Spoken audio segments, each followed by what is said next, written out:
সবাইকে স্টক অবজারভারের পক্ষ থেকে শুভেচ্ছা জানাই। আজ আমরা এমন 5টি স্টক পিক করেছি যে স্টকগুলো বর্তমানে বড় ভলিউমে লেনদেন হচ্ছে, ভালো প্রাইস অ্যাকশন হচ্ছে। স্টকগুলো হলো eastern housing limited, সিভিও, Navana pharmaceuticals, Intraco এবং অ্যাডভেন্ট ফার্মা। এই স্টকগুলোকে আমরা টেকনিক্যাল গ্রাউন্ড থেকে বিশ্লেষণের মাধ্যমে স্টকগুলোর বর্তমান অবস্থান, সাপোর্ট, রেজিস্ট্যান্স এই বিষয়গুলো আপনাদেরকে তুলে ধরছি। সো বন্ধুরা, আলোচনাটি শেষ পর্যন্ত শুনতে থাকুন। আর আলোচনাটির শুরুতে আমি রিকোয়েস্ট করব, ডিসক্লেইমার অংশটি আপনারা ভালো করে পড়ে নেবেন। পুঁজিবাজার ঝুঁকিপূর্ণ। আপনার কোনো পার্সোনাল বাই এবং সেলের কারণে আপনি যদি ক্ষতিগ্রস্ত হয়ে থাকেন, সে দায় স্টক অবজার্ভার বহন করবে না। শুরুতে আমরা ইস্টার্ন হাউজিং লিমিটেড এই স্টকটির ডে চার্ট নিয়েছি এবং ডে চার্টে আমরা একটি চ্যানেল ড্র করেছি এবং এই স্টকটি এই চ্যানেলের মাধ্যমে এগিয়ে যাচ্ছে সামনের দিকে।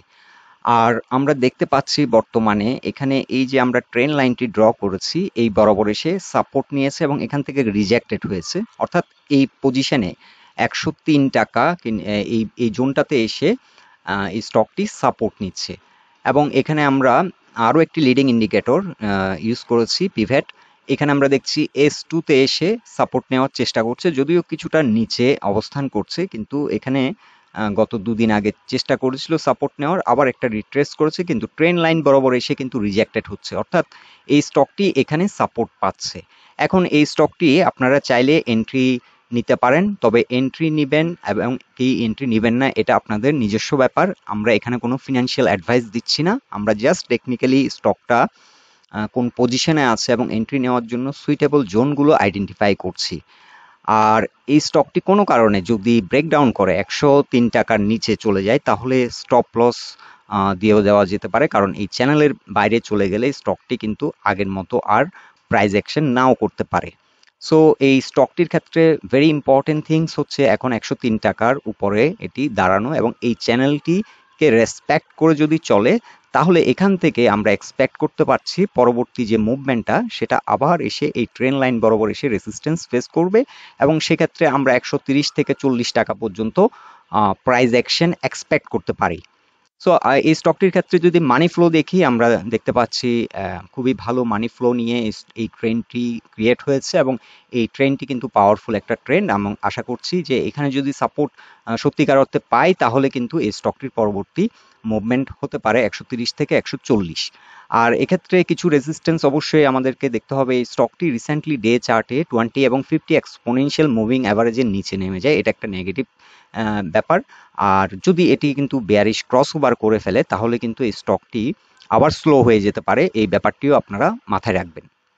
আর এই স্টকটির উইকলি চার্টে অবস্থান যদি আমরা দেখি, উইকলি চার্টে এই স্টকটি কিন্তু 20 এক্সপোনেনশিয়াল মুভিং অ্যাভারেজকে কিন্তু রেসপেক্ট করছে, অর্থাৎ লঙ্গার হরাইজনে এই স্টকটি এখনো কিন্তু আপ ট্রেন্ড ধরে রেখেছে, কিন্তু শর্ট টার্মে একটা কারেকশনের কারণে আমরা ডে চার্টে দেখতে পাচ্ছি যে স্টকটি 20 এবং 50 এক্সপোনেনশিয়াল মুভিং অ্যাভারেজের নিচে অবস্থান করছে, বাট উইকলি চার্টে এখনো স্ট্রং পজিশনে আছে এই স্টকটি। সো এখানেও আমরা দেখতে পাচ্ছি যে 104 টাকা, 4 টাকা কিংবা 105 টাকা লেভেলে এসে এটা কিন্তু একটা সাপোর্ট আছে, যদিও এটি নিচে নেমেছিল কিন্তু রিজেক্ট করে, বায়াররা রিজেক্ট করে, বুলসরা রিজেক্ট করে কিন্তু এটাকে আবার উপরে পাঠিয়ে দেয়। সো এদিক থেকেও এটি আমরা পজিটিভ দেখছি, বাট এটি কোনো কারণে যদি ব্রেকডাউন করে পরবর্তী সাপোর্ট হবে 91 এবং এখানে এসে আবার একটা সাপোর্ট নেবে 50 এক্সপোনেনশিয়াল মুভিং অ্যাভারেজের সাপোর্ট, প্লাস এখানে পিভট একটি আরেকটি লিডিং ইন্ডিকেটর, এখানে আমরা একটা সাপোর্ট দেখতে পাচ্ছি। সো আশা করছি স্টকটি এখান থেকে যেহেতু একটা সাপোর্ট নিচ্ছে, এখান থেকে আবার একটা প্রাইস অ্যাকশন নেবে। আর যদি কোনো কারণে এটি আপনারা এন্ট্রি নিয়ে থাকেন, যদি কোনো কারণে এটি এই চ্যানেলটি ব্রেকডাউন করে, সেক্ষেত্রে স্টপ লস নিয়ে নেওয়াটাই বেটার। আর যারা একটু লঙ্গার হরাইজনে চিন্তা করছেন মার্কেটকে, এই স্টকটির ক্ষেত্রে পরবর্তী যদি এই রেসিস্ট্যান্সগুলো ব্রেক করতে পারে, এখানে যে প্রিভিয়াস যে হাইটি সেটি যদি ব্রেকআউট করতে পারে, পরবর্তী এটি কিন্তু 160 টাকা থেকে 70 টাকা পর্যন্ত এটি প্রাইস অ্যাকশন হওয়ার সম্ভাবনা আছে। লঙ্গার হরাইজনে যারা 3 মাস কিংবা 6 মাস এই ধরনের একটা টাইম ফ্রেমে আপনারা হোল্ড রাখার মনোভাব রাখেন, তাদের ক্ষেত্রে এটা 170 টাকা পর্যন্ত সেল টার্গেট হতে পারে। ওভারঅল এই যে ওভারঅল ট্রেন্ডটাকে যদি আমরা বিশ্লেষণ করি, যে পরিমাণ মানি ফ্লো নিয়ে এই ট্রেন্ডটি ক্রিয়েট হয়েছে, এটা খুবই পাওয়ারফুল একটা ট্রেন্ড এবং এই স্টকটি আরও অনেক দূর এগিয়ে যাবে বলে আমরা আশা করছি। এখন আমরা সিভিও পেট্রোকেমিক্যালস রিফাইনারি লিমিটেড, এই স্টকটির অবস্থান ডে চার্টে দেখতে পাচ্ছি যে একটা হিউজ ভলিউমে এই স্টকটি বর্তমানে ট্রেড হচ্ছে এবং ভালো প্রাইস অ্যাকশনও আমরা দেখতে পাচ্ছি।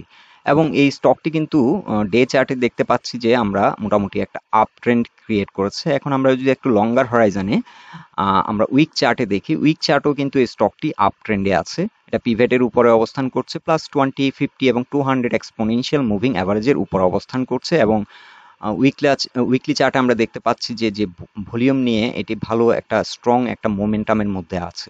তো এই স্টকটির ক্ষেত্রে এখন কিছু প্রাইস পয়েন্ট রেসিস্টেন্স আছে সামনে, যেটা 208 টাকায় একটা রেসিস্টেন্স ফেস করবে ভালো। এরপরে এখানে R1 রেসিস্টেন্স 220 টাকায় এসে একটা ভালো রেসিস্টেন্স ফেস করবে এবং এরপর 235 টাকায় এসে আবার একটা রেসিস্টেন্স ফেস করবে।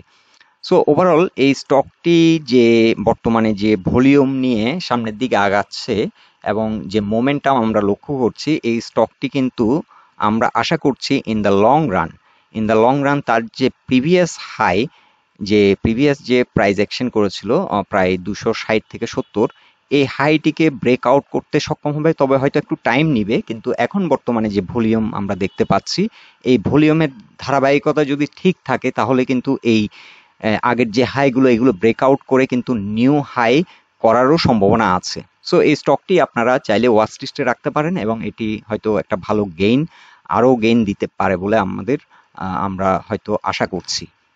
সো এই ধরনের আসলে আমরা যে এক্সপেকটেশনটা করছি, এখন এই ধরনের কিছু কিছু স্টক কিন্তু উঠে আমরা দেখেছি যে অনেক বড় রকমের র্যালি করেছে।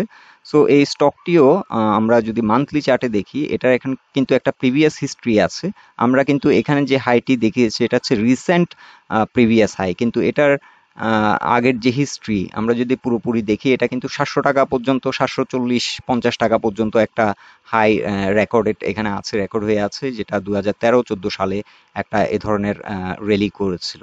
সো এই স্টকটি কিন্তু এখন আমরা দেখতে পাচ্ছি যে এই সময় যে র্যালিটি করেছিল কিন্তু যে মানি ফ্লো ছিল তার তুলনায় কিন্তু এটাকে যদি আমরা অ্যাজ এ ট্রেন্ড চিন্তা করি, এখন কিন্তু এখানে কিন্তু একটা হিউজ মানি ফ্লো কিন্তু এখানে যাচ্ছে এবং আমরা দেখতে পাচ্ছি যে বড় ভলিউমে লেনদেনের মাধ্যমে নতুন করে ট্রেন্ড ক্রিয়েট হচ্ছে এবং এটা পরবর্তীতে বড় রকমের একটা র্যালি করারও সম্ভাবনা থাকে।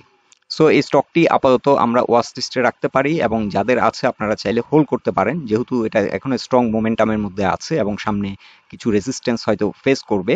আপনারা যাদের এখনো এই স্টকটি হোল্ডিংয়ে আছে আপনারা চাইলে হোল্ডিংয়ে রাখতে পারেন।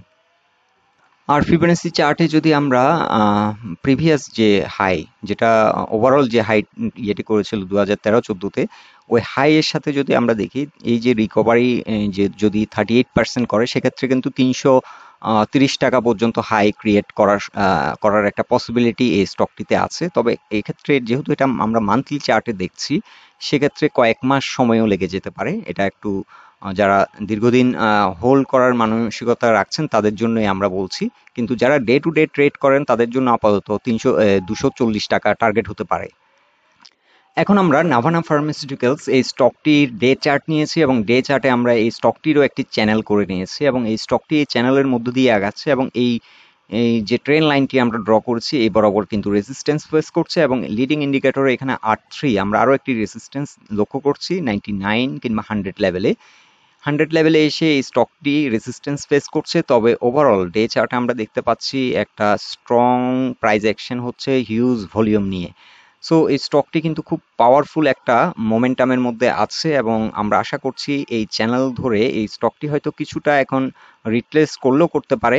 এই রিট্রেস করলেও এই স্টকটি আবার আমরা এক্সপেক্ট করছি 106 টাকা পর্যন্ত এটি হিট করলে একটা সাইকেল কমপ্লিট হবে। এখানে যে ব্রেকআউটটি দিয়েছে রিসেন্টলি যে হাইগুলো ছিল, সেই হাইগুলোকে ব্রেকআউট দিয়ে আমরা আশা করছি 161%-এর একটা ফিবোনাচি যে একটা সাইকেল এটি কমপ্লিট করবে এবং এখান থেকে হয়তো কিছুটা আবার রিট্রেসমেন্ট দিয়ে আবার তার যে প্রিভিয়াস যে হাই সেটাকে আবার চেস করার সম্ভাবনা এই স্টকটির ক্ষেত্রে আছে। সেক্ষেত্রে 130 টাকা পর্যন্ত এই স্টকটির টার্গেট হতে পারে শর্ট টার্মে। তবে স্টকটির ক্ষেত্রে এখন আবার খুব ভালো ভলিউমে লেনদেন হচ্ছে এবং এই যে ভলিউমের লেনদেন হচ্ছে এই ভলিউমের ধারাবাহিকতা যদি ঠিক থাকে তাহলে এই স্টকটি আরো ভালো করবে বলে আমরা আশা করছি। আর এই স্টকটি যদি এখান থেকে এখন আবার রিট্রেস করে পরবর্তী সাপোর্ট পাবে হচ্ছে 97-তে এসে আবার একটা সাপোর্ট নিবে, এবং এটি যদি ব্রেকডাউন করে তাহলে কিন্তু 90-তে এসে আবার সাপোর্ট নিবে। সো এই ব্যাপারটিও আপনারা একটু মাথায় রাখবেন সাপোর্টগুলা। আর আমরা উইকলি চার্টে এখানে একটি ট্রেন্ড বেস ফিবোনাসি আমরা ইউজ করেছি, এবং এক্ষেত্রে আমরা দেখতে পাচ্ছি উইকলি চার্টে 118 থেকে 122 টাকা পর্যন্ত এটা হিট করতে পারে, এবং এখানে যদি আমরা ওয়েভ 3 যদি আমরা এখন রানিং ধরি, ওয়েভ 3 কিন্তু আপ টু 161% পর্যন্ত যেতে পারে। এটি কিন্তু উইকলি চার্ট, এটি করতে হয়তো এখানে যেমন এক সপ্তাহে একটি ক্যান্ডেল করলো, সো এই ধরনের মোমেন্টাম থাকলে হয়তো 2-3 সপ্তাহেও করে নিতে পারে, এই প্রাইস অ্যাকশনটি হয়ে যেতে পারে, আর আরও অধিক সময়ও লাগতে পারে। সো এটি উইকলি চার্টে একটু একটু হয়তো সময় নিতে পারে, 2-3 সপ্তাহ সময় নিতে পারে, অনেক সময় 1 মাসও সময় নিয়ে নিতে পারে যদি এটা আবার একটু রিট্রেস করে। রিট্রেস করলে এখানে আমরা সাপোর্ট দেখছি ফিবোনাসি, ট্রেন্ড বেস ফিবোনাসিতে আমরা সাপোর্ট দেখছি 95.8। ওভারঅল ফার্মাসিউটিক্যাল সেক্টরে এই স্টকটি মোটামুটি ভালো একটা প্রাইস অ্যাকশনের মধ্যে আছে, এবং মাঝে মাঝে এটা একটা ভালো মুভমেন্ট হয়। এখন আমরা ইন্ট্রাকো এই স্টকটির ডে চার্ট নিয়েছি, এবং ডে চার্টে দেখছি যে এখানে একটা প্রিভিয়াস প্রাইস পয়েন্ট রেসিস্ট্যান্স এটি ফেস করেছে। এখানে একটা রেসিস্ট্যান্স ছিল, এই রেসিস্ট্যান্স থেকে অনেকটা রিট্রেস্ট করে এসে আমরা দেখতে পাচ্ছি যে 20 এক্সপোনেনশিয়াল মুভিং অ্যাভারেজে এসে সাপোর্ট নিয়েছে। এই 20 মুভিং অ্যাভারেজের যে লাইনটি এটিকে রেসপেক্ট করছে, এটি একটি ভালো দিক, এবং নতুন করে আবার মোমেন্টাম নিচ্ছে। এই স্টকটির ক্ষেত্রেও আমরা দেখতে পাচ্ছি যে হাই ভলিউমে এটি ট্রেড হচ্ছে এবং ভালো প্রাইস অ্যাকশনের মধ্যে আছে। সো এই স্টকটির ক্ষেত্রে এখন চ্যালেঞ্জ হচ্ছে এই রিসেন্টলি এখানে যে একটি রেসিস্ট্যান্স আমরা প্রাইস পয়েন্টে দেখছি, এটি যদি অতিক্রম করতে পারে তাহলে এই স্টকটি আরও ভালো প্রাইস অ্যাকশন হবে বলে আমরা আশা করছি, এবং ওভারঅল ট্রেন্ডটি কিন্তু পাওয়ারফুল। এই স্টকটির ক্ষেত্রেও আমরা একটি চাইলে আমরা একটি চ্যানেল ড্র করতে পারি, এবং আমরা এটা দেখছি যে একটা অ্যাসেন্ডিং একটি চ্যানেল কিংবা অ্যাসেন্ডিং ট্রায়াঙ্গেল আমরা বলতে পারি, এটি আগাচ্ছে, এবং এই বরাবর এসে আবার 43 বরাবর এসে এই চ্যানেলের মধ্যে থাকলে এই বরাবর ট্রেন লাইন বরাবর এসে আবার 43 কিংবা 44 পয়েন্টে এসে আবার একটা রেসিস্ট্যান্স ফেস করতে পারে। আর উইকলি চার্টে যদি এই স্টকটির অবস্থান আমরা দেখি, উইকলি চার্টও এই স্টকটি কিন্তু আপ ট্রেন্ডে আছে, এবং আমরা দেখছি যে এটি পিভট এবং 20 এবং 50 এক্সপোনেনশিয়াল মুভিং অ্যাভারেজের উপর অবস্থান করছে। সো এখন যে ডে চার্টে আমরা রেসিস্ট্যান্স দেখছি সেটি কিন্তু তেমন একটা শক্তিশালী রেসিস্ট্যান্স না, এবং উইক চার্টে আমরা যে ভলিউম দেখছি, প্রিভিয়াস যে ভলিউম হয়েছে তার চেয়েও বেশি ভলিউমে এখানে লেনদেন হচ্ছে, এবং এই স্টকটি আপ টু আমরা উইক চার্টে দেখতে পাচ্ছি আপ টু 50 পর্যন্ত হিট করার একটা পসিবিলিটি আছে, এবং এখানে এসে কিন্তু একটা বড় রকমের রেসিস্ট্যান্স ফেস করবে, কারণ এটা একটা প্রিভিয়াস হাই পয়েন্ট ছিল, এবং সাথে আমরা লিডিং ইন্ডিকেটর দেখছি R1 রেসিস্ট্যান্স 50 প্রাইস পয়েন্টে অবস্থান করছে। সো 50 হচ্ছে এখন এটা আপাতত সেল টার্গেট থাকতে পারে যাদের আছে। আর এই স্টকটির ক্ষেত্রে সাপোর্ট হচ্ছে 36.8। এই এই জোনটি হচ্ছে স্ট্রং সাপোর্ট, এবং এখান থেকে এখানে কিছু কাছাকাছি এসছিল, কিন্তু এখানে থেকে যে রিট্রেসমেন্টটা হয়েছে 37.8 পর্যন্ত এসছিল, এখান থেকে আবার রিজেক্ট হয়। সো এটা একটি ভালো দিক। সো এই স্টকটি এখন আশা করা যায় যে 50 পর্যন্ত হয়তো র্যালি করার সম্ভাবনা আছে। এখন আমরা উইকলি চার্টে অ্যাডভেন্ট ফার্মা লিমিটেড এই স্টকটির অবস্থান যদি দেখি, উইকলি চার্টে কিন্তু এটি একটি গুরুত্বপূর্ণ ব্রেকআউট হয়েছে। এটা একটা ট্রায়াঙ্গেল ব্রেকআউট। সাধারণত এই ধরনের ট্রায়াঙ্গেল ব্রেকআউটের পর কিন্তু একটা এগ্রেসিভ মুভমেন্ট আমরা অনেক সময় লক্ষ্য করি, এবং একটা র্যালি হয়। সো এই স্টকটির ক্ষেত্রেও ভলিউম বৃদ্ধি পেয়েছে এবং প্রাইস অ্যাকশনে যাচ্ছে, তবে এখানে যেহেতু পিভট রেসিস্ট্যান্স আছে, পিভটে এসে একটু রেসিস্ট্যান্স ফেস করছে, এবং এই রেসিস্ট্যান্সটি অতিক্রম করতে পারলে এটা কিন্তু একটা স্ট্রং প্রাইস অ্যাকশন হবে, এবং সেক্ষেত্রে 30 থেকে 33 পর্যন্ত সেল টার্গেট হতে পারে। সো এই স্টকটি আপনারা চাইলে ওয়াচ লিস্টে রাখতে পারেন, যাদের আছে আপনারা হোল্ড করতে পারেন।